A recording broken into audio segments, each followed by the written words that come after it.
আসছে বিস্তারিত খবরে। সংসদে রং বোমা হামলার ঘটনায় আতশ কাচের তলায় মাস্টারমাইন্ডের ললিত ঝাড় কার্যকলাপ। দিল্লি পুলিশের পাশাপাশি তদন্তে কোমর বেঁধে নেমেছে কলকাতার এসটিএফও। খোঁজ মিলেছে ললিতের একাধিক এনজিওর। সোশ্যাল মিডিয়ায় নিজেকে সমাজসেবী হিসেবে পরিচয় দেওয়া ললিতের আসল উদ্দেশ্য খুঁজতেই এখন মরিয়া তদন্তকারীরা। মাস্টারমাইন্ড ললিত ঝা, খোঁজ মিলেছে একাধিক এনজিওর। আতশ কাচের তলায় নীলাক্ষ। সংসদকাণ্ডে উত্তাল গোটা দেশ। তদন্ত যত এগোচ্ছে আরও তীব্র হচ্ছে বাংলা যোগ। ললিত নীলাক্ষদের শক্ত ঘাঁটি ছিল বাংলার একাধিক জেলা, মনে করছেন তদন্তকারীরা। এ রাজ্যে একাধিক এনজিওর খোঁজ মিলেছে হানাদারদের। এর আগে সাম্যবাদী সুভাষ সভার কথা সামনে এসেছিল। এবার ভগৎ সিং ক্রান্তিকারী মোর্চা নামে আরও এক এনজিওর খোঁজ পেয়েছেন তদন্তকারীরা। যদিও ওই দুই এনজিও সমাজসেবার কাজের সঙ্গে যুক্ত ছিল বলেই জানতে পেরেছে পুলিশ। জানা গেছে সাম্যবাদী সুভাষ সভা মূলত পুরুলিয়ার একটি এনজিও। ওই এনজিওর সম্পাদক ছিলেন ললিত ঝা। নীলাক্ষ আইচ যৌথভাবে ওই এনজিও পরিচালনার কাজ করতেন। ফেসবুক এবং ইনস্টাগ্রামে সাম্যবাদী সুভাষ সভার অ্যাকাউন্ট রয়েছে। 2022 সালে ফেসবুকে ওই অ্যাকাউন্ট খোলা হয়। ইনস্টাগ্রাম অ্যাকাউন্টে ললিত ঝার ছবি রয়েছে। সেই ছবিতে কলকাতার রাস্তায় সমাজসেবার কাজ করতে দেখা যায় ললিতকে। অপরদিকে ভগৎ সিং ক্রান্তিকারী মোর্চা কলকাতার এনজিও। সোশ্যাল মিডিয়ায় যথেষ্ট সক্রিয় এই অ্যাকাউন্টটিও। 2021 সালের 17 অক্টোবর ওই অ্যাকাউন্টটি খোলা হয় ফেসবুকে। ললিতের ইমেল আইডি এবং ফোন নম্বর দিয়ে খোলা হয় ওই অ্যাকাউন্ট, এমনটাই সূত্রের খবর। ওই অ্যাকাউন্টটি নিজেই খুলেছেন ললিত বলে জানা গেছে। ওই ইমেল আইডি এবং ফোন নম্বর যাচাই করার পর তা ললিতেরই বলে জানায় পুলিশ। পুলিশের আতশ কাচের তলায় রয়েছে ওই দুই এনজিওর কার্যকলাপ। ওই সংগঠনগুলি আদতে কী ধরনের কাজ করত তা খতিয়ে দেখছে তদন্তকারীরা। সমাজসেবার পেছনে অভিযুক্তদের অন্য কোনো উদ্দেশ্য ছিল কিনা তা খতিয়ে দেখছে পুলিশ।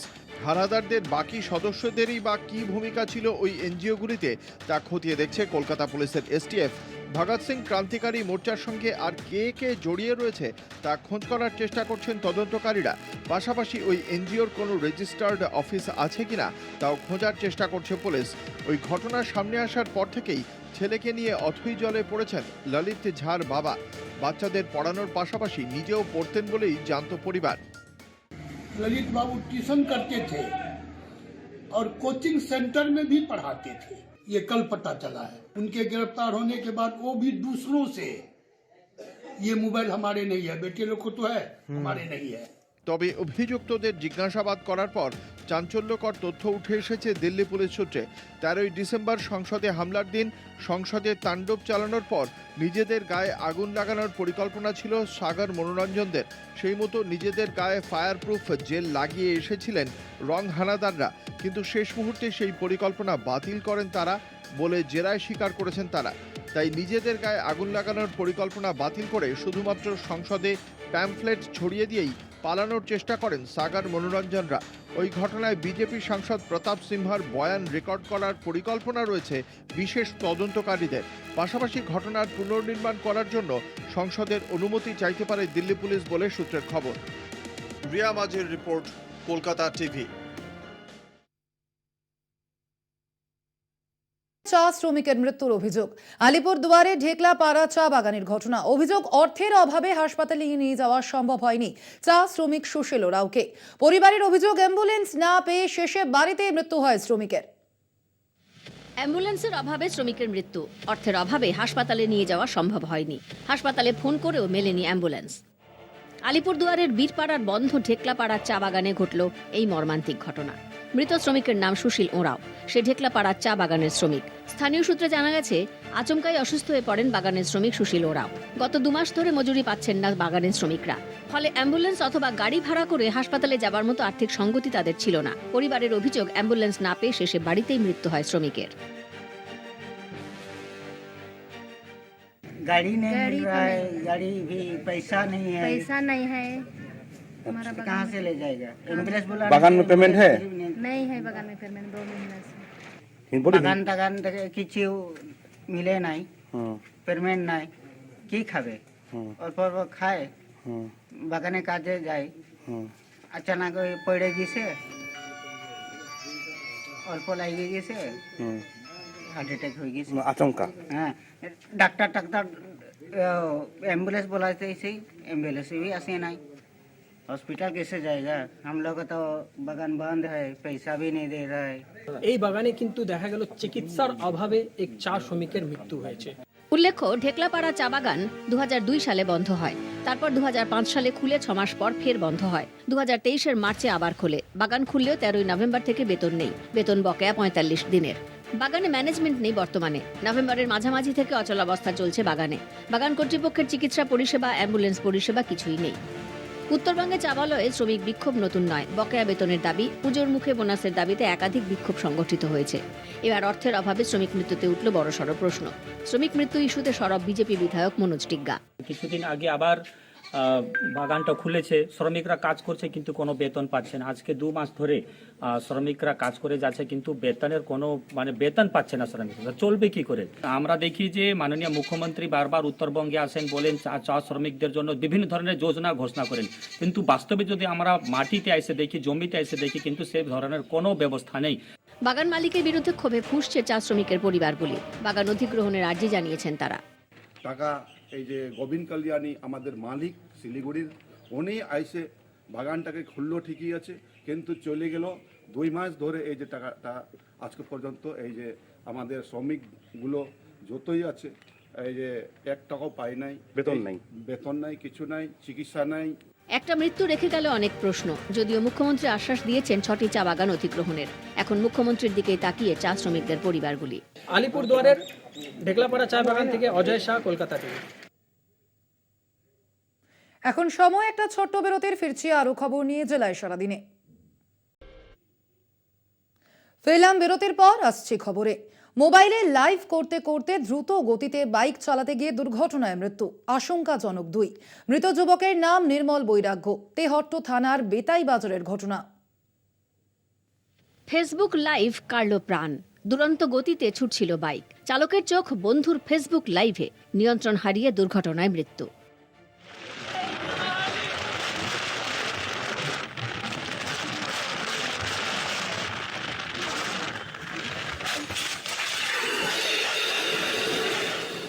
গতির আনন্দের মুহূর্ত ধরে রাখতে চলছে ফেসবুক লাইভ। হঠাৎই রাস্তার বাঁকে এক সাইকেল আরোহীর প্রবেশ, আর নিয়ন্ত্রণ হারিয়ে বাইক থেকে ছিটকে পড়লেন 3 বন্ধু। ঘটনাস্থলেই মৃত্যু হলো একজনের, আহত 2 যুবক।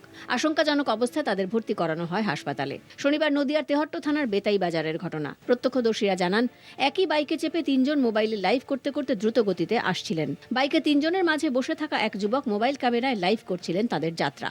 সেই সময় একটি 4 চাকার গাড়িকে ওভারটেক করতে গিয়ে এক সাইকেল আরোহীকে ধাক্কা মারে বাইকটি। বাইকের বেপরোয়া গতি থাকায় ছিটকে পড়েন বাইকে থাকা 3 যুবক। ঘটনাস্থলেই মৃত্যু হয় বাইক চালকের। স্থানীয় সূত্রে খবর, মৃত যুবকের নাম নির্মল বৈরাগ্য। আমি প্রশাসনের কাছে আমরা বেতাইবাসী সবাই রিকোয়েস্ট করব যে এই যে যারা বাইক বাহিনী, ঠিক আছে, এবং এই যে যেভাবে বাইক চলছে, গতি নিয়ন্ত্রণ করার জন্য প্রশাসনের কাছে আমরা অনুরোধ করব, এবং যাতে এই যেভাবে বাইক যাচ্ছে বা হচ্ছে, তাতে প্রশাসন যেন সেই বাইকদের প্রতি একটু নজর রাখে, যে তাহলে আমাদের মনে হয় অ্যাক্সিডেন্টের সংখ্যা খুব কম হবে। বাইক দুর্ঘটনায় 2 জনের অবস্থা আশঙ্কাজনক হওয়ায় তাদের মধ্যে একজনকে শক্তিনগর জেলা হাসপাতালে স্থানান্তরিত করা হয়েছে, আর একজনকে কলকাতায় নিয়ে যাওয়া হয়েছে। দুর্ঘটনাগ্রস্ত বাইক এবং সাইকেলটিকে বাজেয়াপ্ত করেছে পুলিশ। শুরু হয়েছে তদন্ত। নদিয়ার তেহট্ট থেকে সন্তু সাহার রিপোর্ট, কলকাতা টিভি।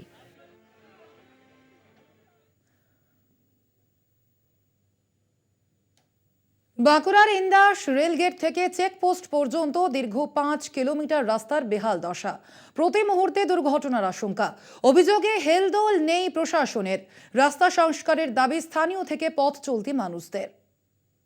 বেরিয়ে এসেছে রাস্তার কঙ্কালসার চেহারা। খানাখন্দে ভরা রাস্তা দিয়েই করতে হচ্ছে ঝুঁকির যাতায়াত। এর ফলে বাড়ছে দুর্ঘটনার আশঙ্কা। বাঁকুড়ার রোল অঞ্চলের ইন্দাস রেলগেট থেকে চেকপোস্ট পর্যন্ত প্রায় 5 কিলোমিটার পিচ রাস্তা একেবারে বেহাল। অভিযোগ, এরপরেও হুঁশ ফিরছে না প্রশাসনের। বর্ষার জল যন্ত্রণায় সমস্যা আরও বেড়ে যায় বলে অভিযোগ স্থানীয় বাসিন্দাদের। স্থানীয়রা জানান, 2 বছর আগে রাস্তার সংস্কার হয়েছে, তার মধ্যেই রাস্তাটির বেহাল দশা। রাস্তা এত গর্ত হয়ে গেছে যে রাস্তা দিয়ে আমরা গাড়ি ফাড়িলে যাতায়াত করতে পারছি না, কোনো গাড়ি এলে আবার সাইড দিতে পারছি না। রাস্তাটা খুব চাপ, বালির গাড়ি আরো কয়লার গাড়ি, প্রচুর গাড়ি এইদিকে রাস্তা চাপে। রসুলপুর না যে ওই চেক পোস্ট দিয়ে আমাদের রাস্তাতে শর্ট রাস্তা হয় বলে আমাদের গাড়ি ঘোড়াটা খুব চাপ। ইন্দাস ব্লকের পঞ্চায়েত সমিতির সভাপতি চন্দন রক্ষিত জানান, তিনি ব্যক্তিগতভাবে জেলা পরিষদের সভাধিপতিকে জানিয়েছেন বিষয়টি। আগামী জানুয়ারি ফেব্রুয়ারি মাসের মধ্যে টেন্ডার হবে এবং দ্রুত রাস্তা সংস্কার হবে বলে আশ্বাস দেন তিনি। রাস্তাটি হওয়ার পর ওখানে মাটির কিছু ডিস্টার্ব আছে। রাস্তাটি হওয়ার পরে রাস্তার মধ্যে যে বিটুমিনাস, সে বিটুমিনাস কোনো কোনো জায়গায় বসে গেছে, তার জন্য রাস্তাটি প্রায় আপ ডাউনের মতো।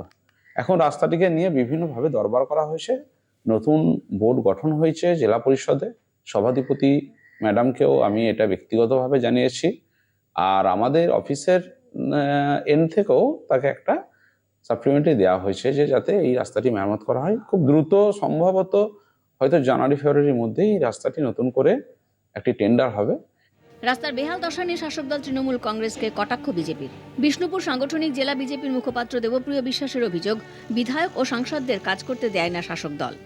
নম্বর হচ্ছে বিধায়ক বা সাংসদের তহবিলের টাকা ওনারা কাজ করেন না, বা বিধায়ক বা সাংসদকে কাজ করতে দেন না, প্রথম নম্বর। দ্বিতীয় নম্বর হচ্ছে জেলা পরিষদ, পঞ্চায়েত সমিতি, পঞ্চায়েত দীর্ঘদিন ধরে ওনাদের, ঠিক আছে, সেখানে জোর করে যেমন করে তারা কিন্তু ক্ষমতায় আসে, তাহলে রাস্তা করার দায়িত্বটা তাদের, ঠিক আছে। এখন ব্যাপার হচ্ছে সরকারি টাকায় এখন মমতা ব্যানার্জি নিজেদের মানে বাঁচাচ্ছে, যাতে কোর্ট থেকে ভাইপোকে বাঁচানো যায়, সেসব কেস চলছে।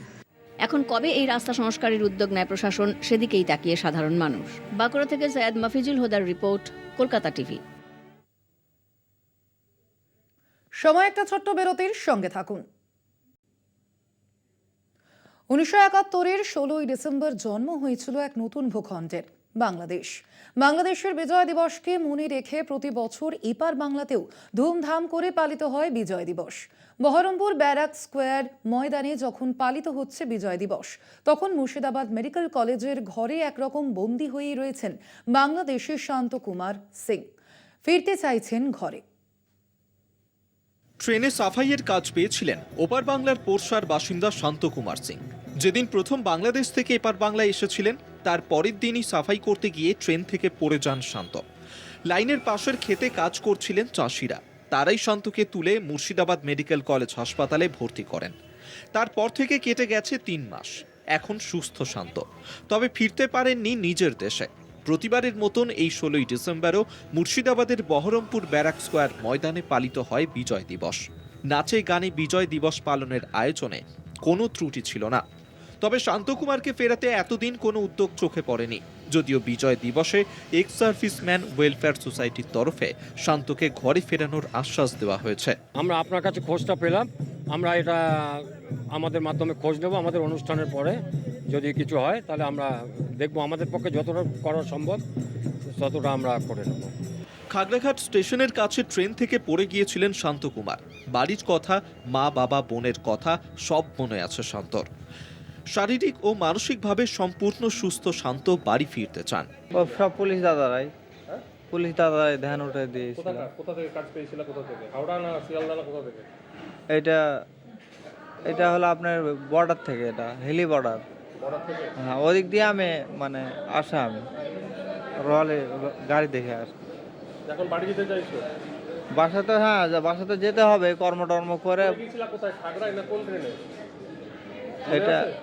এটা হলো আপনার, এটা নবদ্বীপ ধাম, এটাই স্টেশন। 3 মাস একজন বাংলাদেশি এবার বাংলার হাসপাতালে কার্যত বন্দী। হাসপাতাল কর্তৃপক্ষ থেকে শুরু করে প্রশাসন কারোর তরফেই শান্তকে ঘরে ফেরানোর কোনো উদ্যোগ কেন এতদিন নেওয়া হলো না? স্বাভাবিকভাবেই উঠছে প্রশ্ন। বহরমপুর থেকে কল্যাণচন্দ্রের রিপোর্ট, কলকাতা টিভি।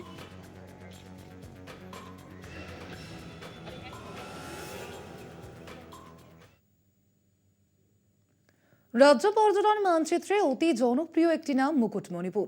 বছরভর এখানে পর্যটকদের আনাগোনা লেগেই থাকে। প্রাকৃতিক সৌন্দর্যে সুসজ্জিত বাঁকুড়ার মুকুটমণিপুরে একটু ছুটি কাটাতে ছুটে আসেন পর্যটকেরা। মুকুটমণিপুরে পর্যটকদের জন্য চালু হয়েছে তথ্য ও সহায়তা কেন্দ্র। পর্যটন মৌসুমের আগেই যাবতীয় প্রস্তুতি সেরে ফেলছে মুকুটমণিপুর উন্নয়ন পর্ষদ। প্রাকৃতিক সৌন্দর্যে ভরপুর বাঁকুড়ার রানী মুকুটমণিপুর। ভ্রমণ পিপাসু বাঙালির পছন্দের ডেস্টিনেশন, জল জঙ্গল আর টিলায় ঘেরা মুকুটমণিপুর। শুধুই কি মানুষ, এখানে ভিড় জমায় পরিযায়ী পাখিরাও। আসন্ন পর্যটন মরশুমের আগে সেজে উঠেছে মুকুটমণিপুর। পর্যটকদের সুবিধার্থে চালু হয়েছে তথ্য ও সহায়তা কেন্দ্র, তৈরি হয়েছে জিম। সবচেয়ে আকর্ষণীয় নৌকা ভ্রমণ। মুকুটমণিপুর সমবায় সমিতি সূত্রের খবর, 60টি নৌকা পর্যটকদের নিয়ে কাঁসাই আর কুমারীর সঙ্গমস্থলে যাচ্ছে।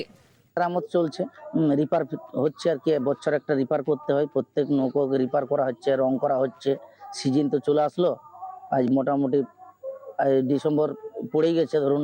আমরা আশা করছি আমাদের লোকজন, হ্যাঁ, মুকুটমণিপুরে ভালোই হবে, আমরা সেই আশা নিয়ে আছি। পর্যটন মরশুমের কথা ভেবে খুশি মাঝিও। মাঝিরা জানান, পর্যটকদের স্বাচ্ছন্দ্য ও নিরাপত্তার কথা ভেবে প্রয়োজনীয় সমস্ত পদক্ষেপ নেওয়া হয়েছে। এই পর্যটন মরশুমে লক্ষ্মী লাভের আশায় মাঝিরা। তো করছি যে ভালো ভিড় হবে, কিন্তু বলা যাবে না যে ভিড় কম হবে বা বেশি হবে, এটা এখন ঠিক বলা যাবে না। বাঁকুড়ার রানী মুকুটমণিপুরে ঘুরতে এসে খুশি পর্যটকরাও। মুসাফিরানা ডিয়ার পার্ক থেকে পরেশনাথ শিব মন্দির, বারোঘুটু পাহাড়, সোনার বাংলা আর কংসাবতী কুমারীর সঙ্গম স্থল ঘুরে সোনাঝুরি ইকো পার্কে এসে জিরিয়ে নিচ্ছেন অনেকেই। দারুণ লাগলো, এই প্রথম আমি এখানে এলাম। একদিকে নদী একদিকে পাহাড়, দেখতে দারুণ লাগছে। প্রত্যেক দিনের দৌড়ঝাঁপটার মাঝে খানিকটা মনের আরাম খুঁজতেই পর্যটকদের ছুটে আসা এই মুকুটমণিপুরে। আগত পর্যটকদের যাতে সমস্যায় পড়তে না হয় সেজন্য যাবতীয় ব্যবস্থা নিয়েছে প্রশাসন। সব জায়গাতেই স্থানীয় পুলিশ প্রশাসনের পক্ষ থেকে পর্যাপ্ত নিরাপত্তার ব্যবস্থা করা হয়েছে। সব মিলিয়ে এখন আগত পর্যটকদের অপেক্ষায় বাঁকুড়ার রানী মুকুটমণিপুর। মুকুটমণিপুর থেকে তন্ময় চৌধুরীর রিপোর্ট, কলকাতা টিভি। জেলার সারাদিন আজ এ পর্যন্তই। দেখতে থাকুন কলকাতা টিভি, রাত দিন 7 দিন।